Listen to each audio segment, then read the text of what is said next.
Olá, bom dia. Estamos de volta com mais uma edição do Acontece Agora, trazendo notícias importantes do Brasil e do mundo desta segunda-feira para você. Subiu para 5 o número de mortos após as chuvas em Santa Maria de Itabira, em Minas Gerais. Todas as vítimas morreram soterradas após deslizamentos de terra provocados pelo solo encharcado. Os corpos localizados entre a noite de domingo e a madrugada desta segunda-feira são de um homem e as 2 filhas dele. As idades dessas vítimas ainda não foram divulgadas. Além deles, já haviam sido resgatados os corpos de um homem de 39 anos e uma mulher de 42, e apenas ela era moradora da zona rural. De acordo com a prefeitura, uma criança segue desaparecida no bairro Poção. Os trabalhos de buscas ainda não foram interrompidos durante a madrugada. E o Brasil registrou mais de 29 mil diagnósticos de coronavírus em um único dia. E o número de vítimas desde o início da pandemia passa de 246 mil. Dessa vez, o estado do Maranhão não atualizou os dados. Em 24 horas, foram registradas mais 527 mortes pela Covid-19. E o Brasil soma até agora 246.504 óbitos desde o começo da pandemia. Também foram confirmados em um único dia, segundo dados do Ministério da Saúde, 29.026 novos diagnósticos. E no total, já são mais de 10.168.000 brasileiros contaminados. A média móvel de mortes nos últimos 7 dias continua acima de 1.000 óbitos por dia. Desta vez, está em 1.037. Já a média móvel de novos casos teve um pequeno aumento e ficou em 47.666 novas confirmações diárias. E no mapa, podemos ver melhor como a pandemia evolui em cada região. 11 estados brasileiros estão com aumento nos registros de mortes: Acre, Bahia, Goiás, Pará, Paraíba, Pernambuco, Rio Grande do Norte, Rio Grande do Sul, Rondônia, Roraima e Santa Catarina. Outras 10 unidades da federação apresentam estabilidade: Alagoas, Amapá, Ceará, Distrito Federal, Espírito Santo, Mato Grosso, Minas Gerais, Paraná, Piauí e São Paulo. E 5 estados estão em queda: Amazonas, Mato Grosso do Sul, Rio de Janeiro, Sergipe e Tocantins. No Maranhão, os dados não foram atualizados. No Distrito Federal, um novo lote de vacinas contra o coronavírus deve chegar amanhã. E agora pela manhã, o Ministério da Saúde deve se reunir com a Secretaria da Saúde para definir a quantidade de doses que serão enviadas. A expectativa é que sejam vacinados idosos com 78 anos. Segundo o Ministério da Saúde e as secretarias estaduais, já foram vacinados mais de 5.850.000 brasileiros. Isso equivale a 2,77% da população, enquanto mais de 1.171.000 pessoas já receberam a segunda dose do imunizante. E agora vamos dar uma olhada na situação da pandemia pelo mundo. Já são mais de 111.439.000 diagnósticos confirmados. De acordo com os dados da Universidade Johns Hopkins, 2.467.000 pacientes morreram por complicações causadas pela doença. E hoje, em discurso, o secretário-geral das Nações Unidas, Antônio Guterres, pediu ao exército de Mianmar que pare a repressão imediatamente e liberte os prisioneiros. Em seu discurso, Antônio Guterres, secretário-geral da ONU, mencionou apenas Mianmar. Hoje eu apelo aos militares de Mianmar para parar a repressão imediatamente, libertar os prisioneiros, acabar com a violência, respeitar os direitos humanos e a vontade do povo expressa nas últimas eleições. Os ministros europeus das Relações Exteriores condenaram o golpe de Estado e alertaram que a União Europeia está pronta para impor sanções aos líderes militares.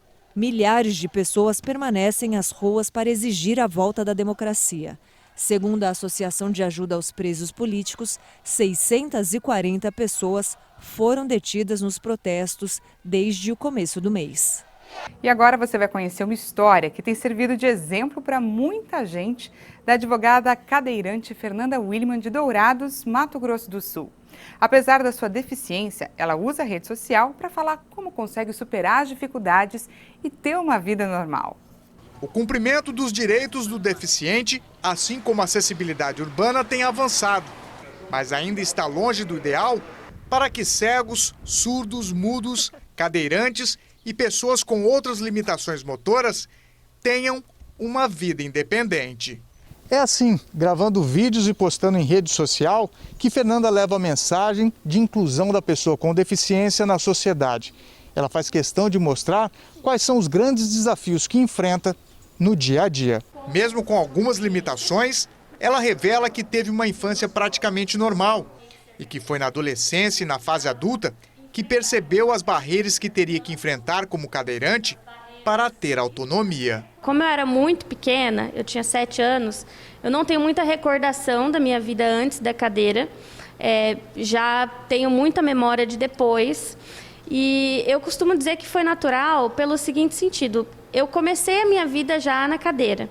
Então, da minha adolescência para a fase adulta, que eu comecei a perceber o que eu encararia na minha vida e o que eu teria que enfrentar.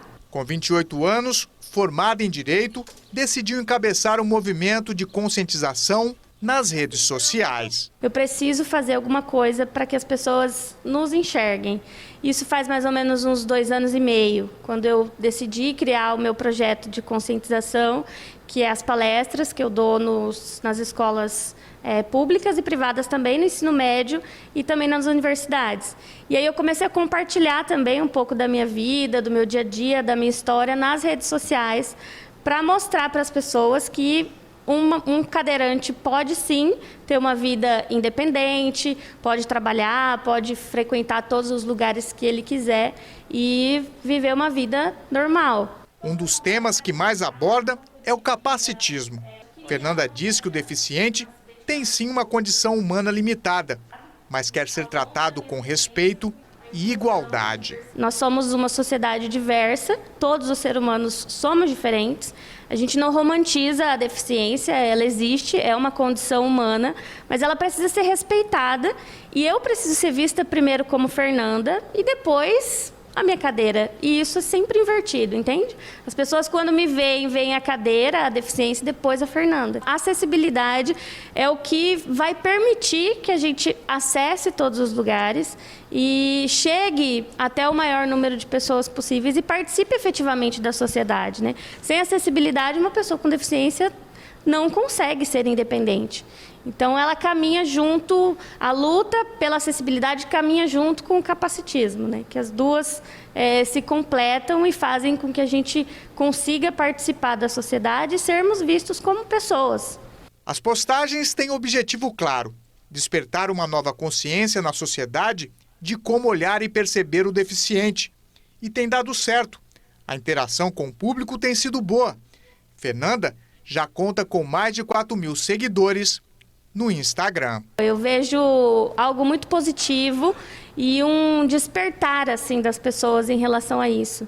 Elas falam para mim que antes de me conhecerem, o contato é muito pouco e o receio também é muito grande, né? De você abordar uma pessoa, de você oferecer ajuda, de você saber como é a vida particular daquela pessoa. Então, eu mostrando isso, elas começaram a perceber que as coisas são possíveis e começaram a reconhecer o quanto elas são capacitistas e precisam mudar algumas coisas na vida delas.